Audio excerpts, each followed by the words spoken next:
It is Tuesday, and you know what that means. It's time to break down some film.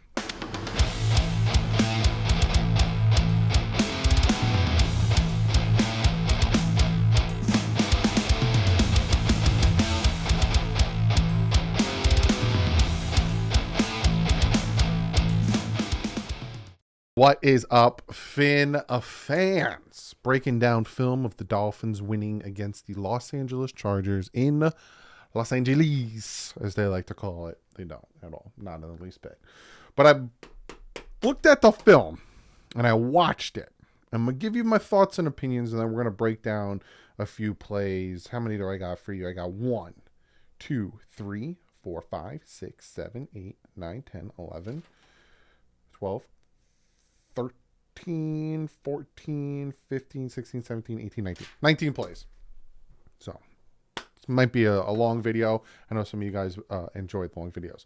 Some things I noticed before we jump into it, because I might not touch upon these things in the video, and I watched the whole film breakdown, or the whole all 22, which is like an hour and a half. That's what I do. I sit there, take notes for an hour and a half. I watch, and if there's something I want to talk about, I jot down the time and I give the description, yada yada. Just giving you an idea why I'm up at 1:30 doing this, because I love it. It's amazing. This is my time to do it. 1, it seems like Lindsley had Christian Wilkins' number throughout the game, and that is a lot of why the run game was kind of doing their thing. Also, we're going to need some linebackers. Now, I know it's week 1. We just won, really, Doug. But I think next season, and again, I know, linebackers. Because looking at the film, and again, it's just week 1. Maybe they'll, get used to the new scheme and yada, yada. They were missing gaps. They were hitting the wrong gaps, and they weren't dropping back into coverage good enough, essentially. And with Jerome Baker, he was hesitant to try to blow up a run play, and I'm going to show you film on that. Offensive line, very happy with. We'll talk about that. Again, it might have just been the fact that they have an all-pro center, and that affected, our DTs. I don't know, but I think next year a big priority should be linebacker. And I'll get into all of that right now as I minimize myself. I'm going to go on this side. And we're going to look at these things. So first one's first, we're going to talk about my thoughts on the linebacker situation. Now, this is a run play. And you see here's Jerome Baker. Whoop. He's going to hit this gap, right? And he's going to get a block from number 7. I think number 7 is going to come around. He's going to lay a block on him. And Jerome Baker,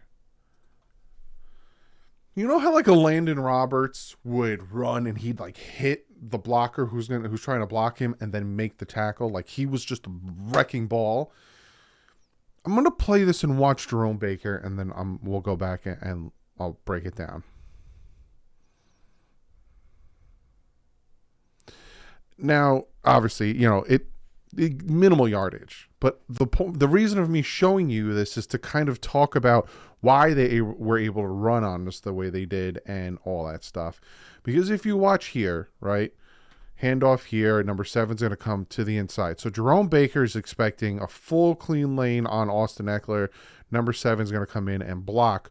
Watch Jerome Baker as number 7 comes to block him. He pulls up. So instead of trying to get through number 7 to tackle Ekeler, he pulls up.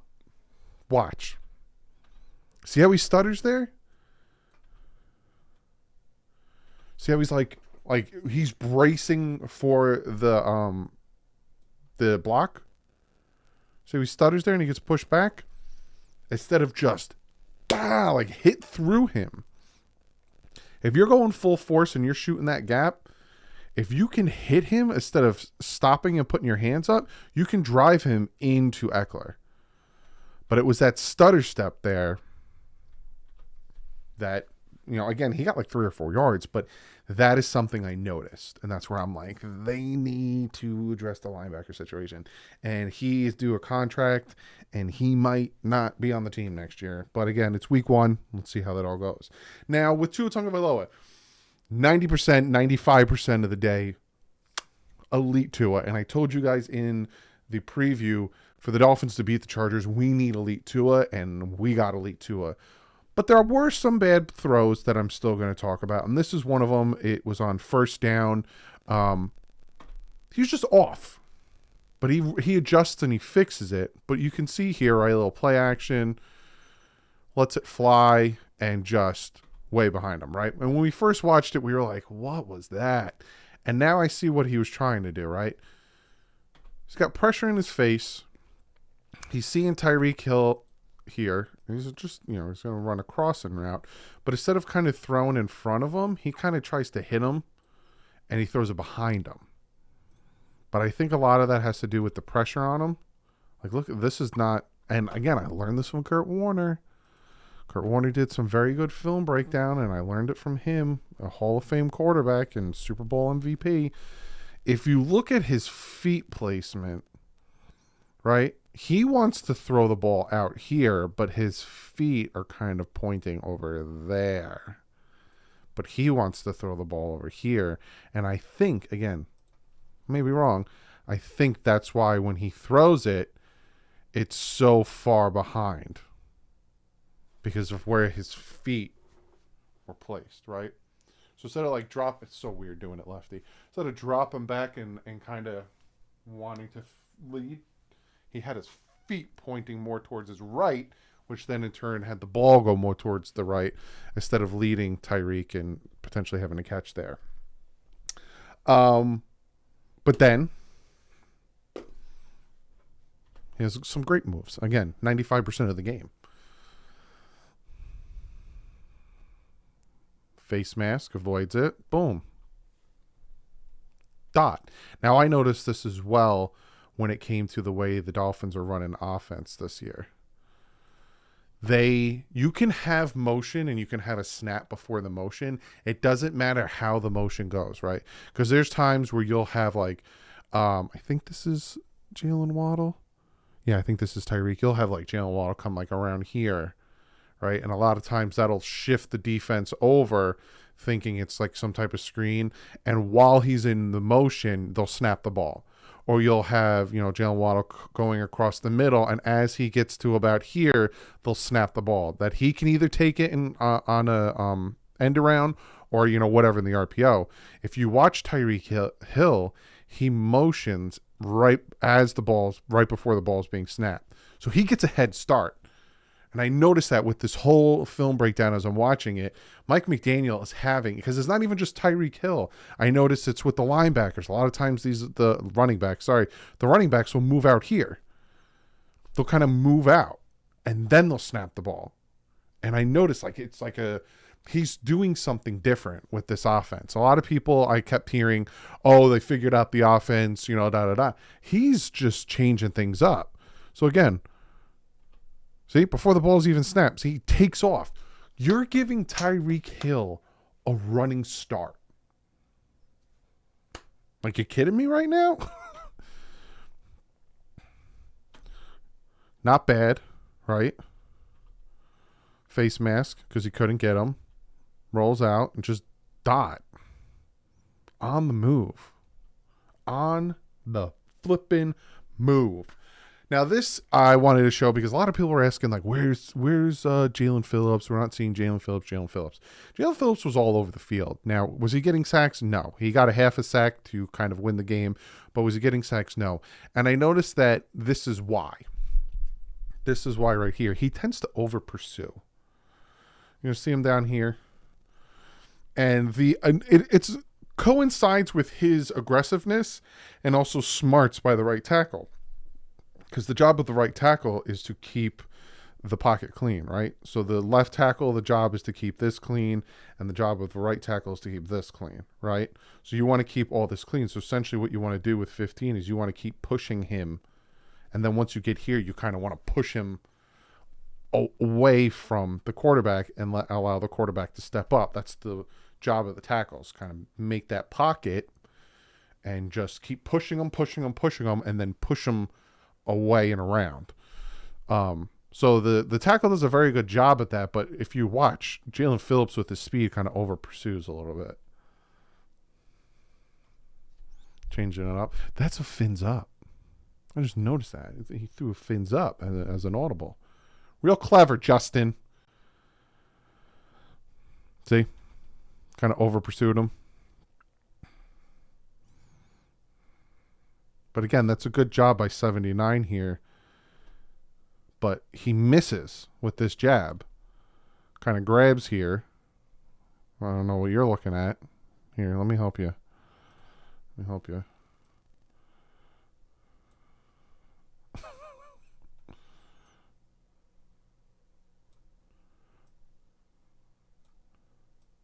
There you go. Because I don't know what he's looking at, but it looks like he's being held right here. Mr. Blind Referee over here. But yeah, just over pursues, which he's got the speed and everything. He just needs to be a little bit, have more control over himself. Then this is a first down pass to Tyreek Hill. In this play, again, you're giving him a running start. And like, you're like, okay, Doug, that's wide open. What do I care? I'm showing this because first off, look where he's lined up. He's lined up as if he's a tight end. He's got his hands on his knees, and he's lined up as if he's ready to block 52, Khalil Mack. Like he's ready to come up and block him. Look at him. Right? Then he comes into motion, so it's going to be man on man here. And I think this is J.C. Jackson. His thought process, again, at this point, you're screwed. Because look at his hips. Look at where his hips are facing. He is giving Tyreek Hill his back. So he's like, J.C. Jackson's thought is he's going. So I need to go. And Tyreek Hill is like, you're dumb. Look at this giant gap in the center of the field. I'm actually going to cut it to the inside. And J.C. Jackson bites hard and tries to grab him. And then Tyreek Hill does Tyreek Hill things. It's a thing of beauty. This play, I love this play. And I noticed it while I was watching it live. This is a pass to Alec Ingold. I think this is second down. But when you watch this play, you think, why doesn't he throw it to Eric Izukama? And it's because Eric Izukama is a blocker. Now, the play isn't designed for him to be a blocker, but it's just the smarts when it comes to that. So you got Eric Izukama motion down to the bottom of the screen, a play action here, right? Because he could, that was not great blocking, but he could very easily have hit Eric, Easy E, as we like to call him. But his thought process as he's getting chased by Khalil Mack is, I'm going to drop it off to Alec Ingold, and then he has Eric Izukama go up and block. Now, does he block? If he would have blocked, kind of over pursued, might have been a touchdown, but regardless, great, and then ends up being a field goal. This is the Austin Eckler long run, and here is where I was like, all right. All right. And this is, again, a situation where a lot of people were ready to jump ship on Vic Fangio and saying, oh, Vic Fangio was supposed to do this and that. You can call the plays and you can make the adjustments, but if your guys are having a hard time doing it, there's only so much you can do, especially when they're not the groceries that you bought, if that makes any sense. Vic Fangio took Josh Boyer's defense, right? He didn't, now I'm not saying Jalen Phillips is bad, but he didn't draft Jalen Phillips. He didn't, trade for Bradley Chubb. He didn't re-sign Jerome Baker. He did have a hand in bringing in David Long Jr., but there's certain aspects of this team that he had no part in. Obviously, Jalen Ramsey was a part of it. Keeping Javon Holland, he really likes him from what I know. Jalen Phillips. But he hasn't built his defense yet, and you can kind of see it here because I'm going to show you where the problem entails. Like some motion, he's playing the bongos. Huge lane. Huge lane. And that is just a poor decision by the linebackers. Now, you see the running back. He doesn't see the running back, obviously, neither does he. Christian Wilkins had a bad day. Again, he was getting owned by whoever really was in front of him. But where was David Long Jr. going? Like, what was his thought process there? There's no one here. There's no one here. Should have hit this gap. And he could have made the tackle, but unfortunately didn't. And a big gain. Then we have this is a first down pass here. And this series ended up with a punt. Again, Tua a little off here. We're going to look at it. Little motion here.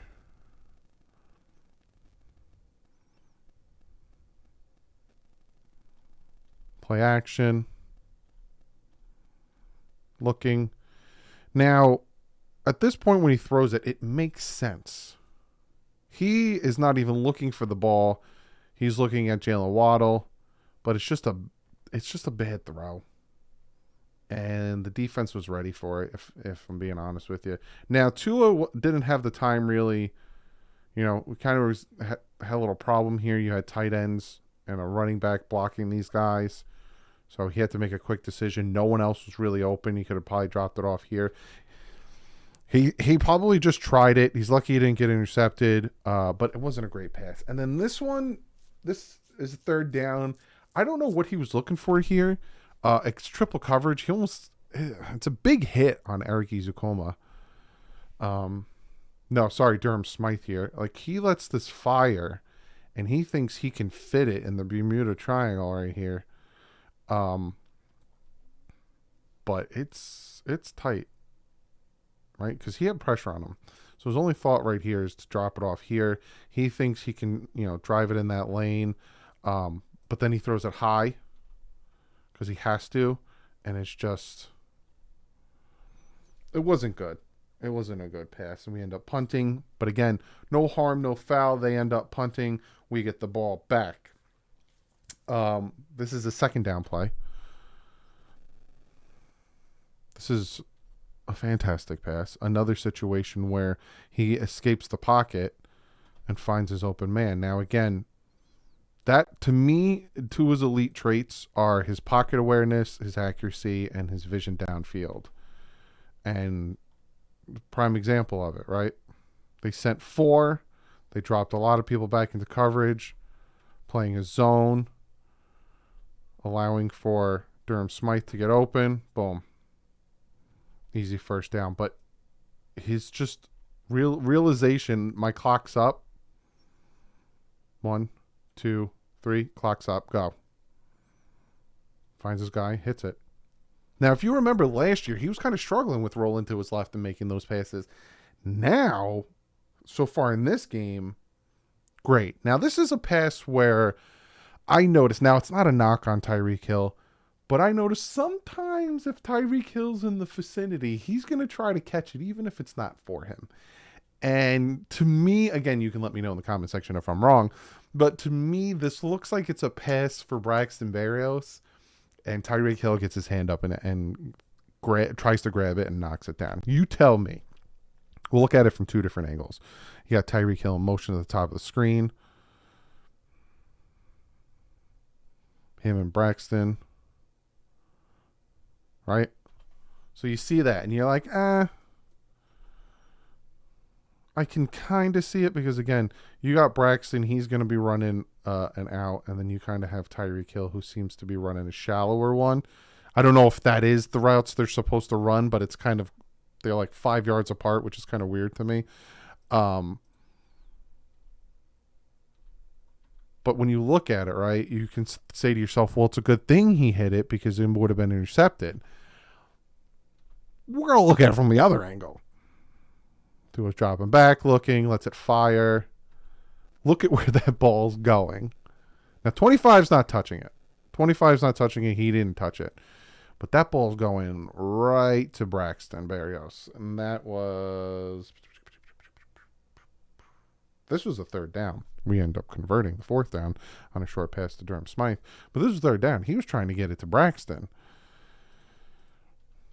See? It's going right to Braxton, and then Tyreek Hill gets his hand up. Then the ball lands. So that 100, to me, 100% was a pass to Braxton Berrios that Tyreek Hill got his hand up. Like, you just see it was going. That might have been a touchdown. We end up scoring a touchdown anyway. I'm like, let me check. We end up scoring a touchdown anyway on the drive. But if he doesn't hit that, that's a touchdown. That's a touchdown. But it is what it is. Second down, Tua comes back. He's like, I got you guys. Just a dot to Tyreek Hill. I love this formation too, because in this formation, you got Savon Ahmed coming over here, and it makes the defense play honest up, right? Because you have 3 potential blockers. That was a horrible block sign. For a potential screen here. So it makes the defenders kind of play. They can't just drop back. They can't worry about Tyreek Hill and whoever's in. I think Jalen Waddle's there. They can't worry about it. Especially you got Durham Smythe in the middle here. It really gives the idea of, oh, this could potentially be a screen. We can't drop back and have a safety cushion against the likes of Tyreek Hill. It's smart. Again, Mike McDaniel's making some smart moves. So they kind of get a little flat-footed. Tyreek Hill finds the soft zone. Boom. Now, I got to show you from the other angle because it's a dot. And he just snatches that sucker out of the air. I just have to show you from the other angle. It's a thing of beauty. And then we have the touchdown. I think this is the touchdown. No.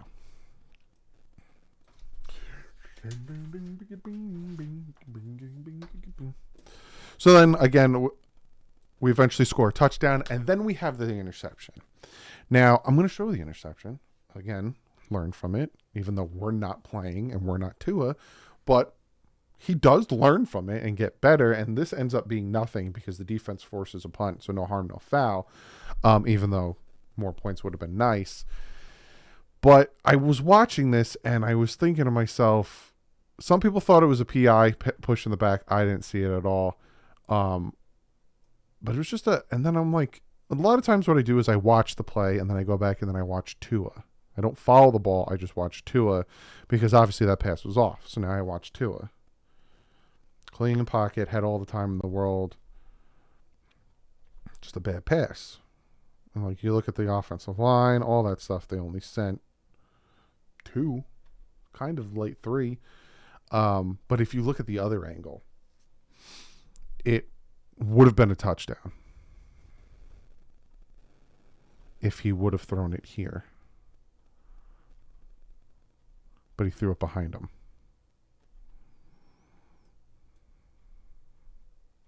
It looks like Braxton is the DB and the corner is our wide receiver, the way he threw it. Threw it behind him. But again, you live and you learn. And it's so funny because I was watching. I was like, Tua, come on, man. And then I'm like, all right.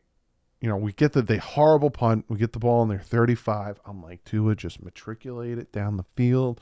Smart decisions. Run the ball. Score a touchdown. Let's go. Let's get the lead back. And Tua's like, hold my beer.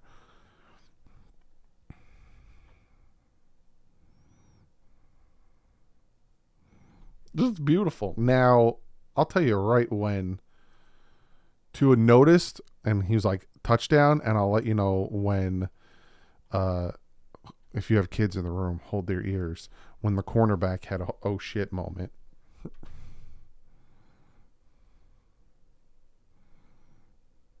Right there. If you look at the corner, right there. As soon as Tyreek did his da-da-da, and then he hit to the outside, and the corner, oh shit, just watch right here.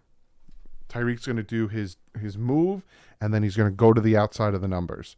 And watch the corner literally, oh my God. See? And then right here, you very easily, right? If you watch Tua's helmet,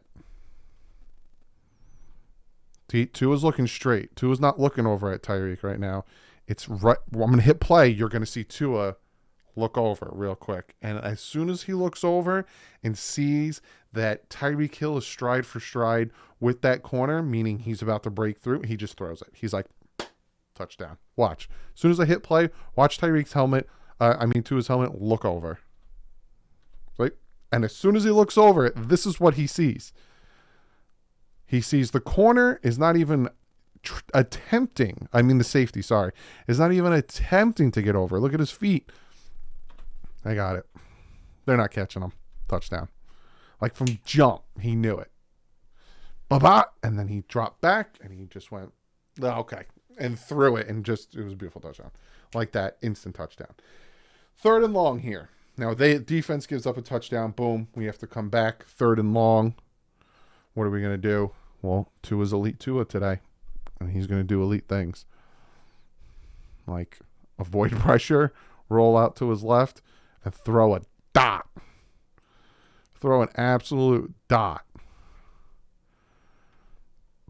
Pressure in his face. He's like, crap, can't step up. Pocket collapsed. Roll out to his left. On the run. Hopping in the air. Throws it from the 10 to the 36. Beautiful dot. Absolutely beautiful dot. Now, this is a play where, again, it kind of we end up kicking a field goal. And this play, again, kind of reinforces my thought process on we need to address the linebacker situation. And again, I don't mean to beat up on Jerome Baker, but this man's going to do a lot of money and he might not get it next year. It's a zone.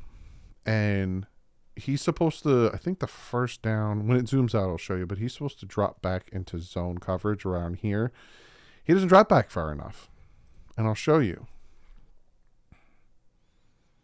Right? Because it's zone coverage. Zone to zone. You got the high safeties here. Zone, zone, zone. He has the outside zone. He's supposed to drop back and cover the first down. The first down is at our 43-yard line. You're letting him run. Now, you're supposed to know your assignment and how far back you're supposed to drop. He doesn't.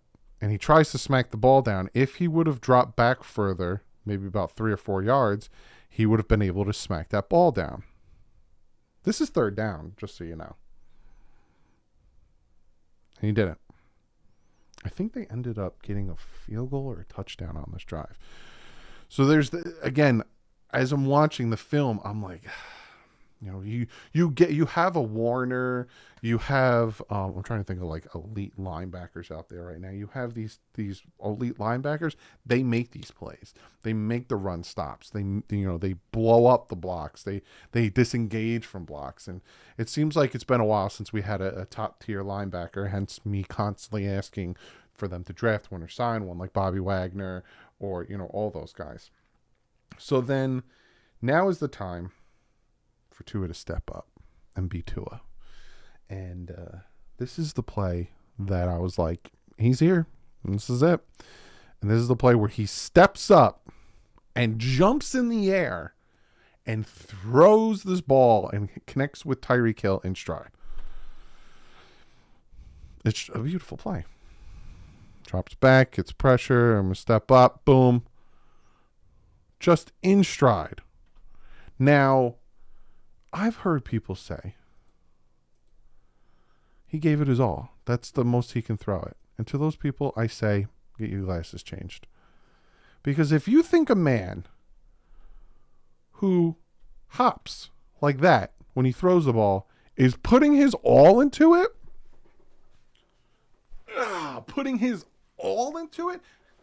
hops in, you need to get your eyes checked. Because we're going to look at it from the other angle. And tell me if you think that this man is putting all of his strength into this throw. Just tell me in the comment section. Is he putting all his strength into this throw? Because to me, it doesn't look like it. And it's a dot. An absolute beauty of a throw. Stepping up, one-footed, putting all of his power into it. One-footed, flick of the wrist, tight spiral, boop. And then you got You got the touchdown.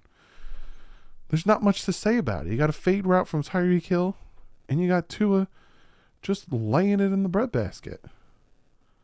You can't make a better throw. Literally goes, oh, you can't really see it, but goes over the defender's head into Tyreek Hill's hands. Like, it hits Tyreek Hill turns and it hits him in the chest. The DB could do nothing. Nothing. It's beautiful. Now we're going to look at how we won the game. Fangio says, I'm only going to blitz when I want to. Well, he wanted to, and he blitzed. Now, this blitz is just a standard blitz here. He's going to send 5, and then Sealer's going to come home and make the sack. This one is nice. Don't get me wrong. I love getting a ton of pressure. I wish the defense did that more often.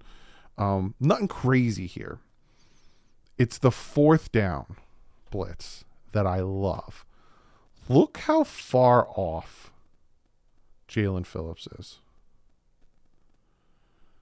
Right? Like, you think it's 4th down. You think like they're playing deep here. He has his hand up. Look at the shift here. So by having this shift here, these guys are kind of having to go this way with their blocking because of the shift. You got this guy coming here, and then you have Jalen Phillips come off the edge. And if you watch this blitz, see how they shift? And this is quintessential Vic Fangio blitzing. See how it shifts? See how all 4 of these guys are shifting because you had the 2 defensive linemen on the left side. You had Jerome Baker behind. So by doing that, 1-on-1 blows through, sack. Sack lunch. Miami Dolphins win the game. Beautiful. Like I said, Tua had a few throws here and there that were like, meh. But other than that, he was just on. He was elite. The defense, when we needed them to, they did make stops. Like I said, they did force some punts. They did make the moves they needed to. But again, overall, I needed more out of the defense. I need more out of the linebackers. And that's it. I'd love it. This game, if there was more out of the defense, it would have been not even more. Like, give me like 20% more out of the defense. It would have been a blowout. It would have been a complete blowout. It would have been like 40 to 17. We would have destroyed them. So hopefully Fangio can figure out where we're missing things and know how to change it and get ready for Sunday night versus the Patriots. But comment below. Let me know what you guys think of the film breakdown. I'll see you guys tomorrow with the picks. But other than that, like usual, stay classy. Fins up.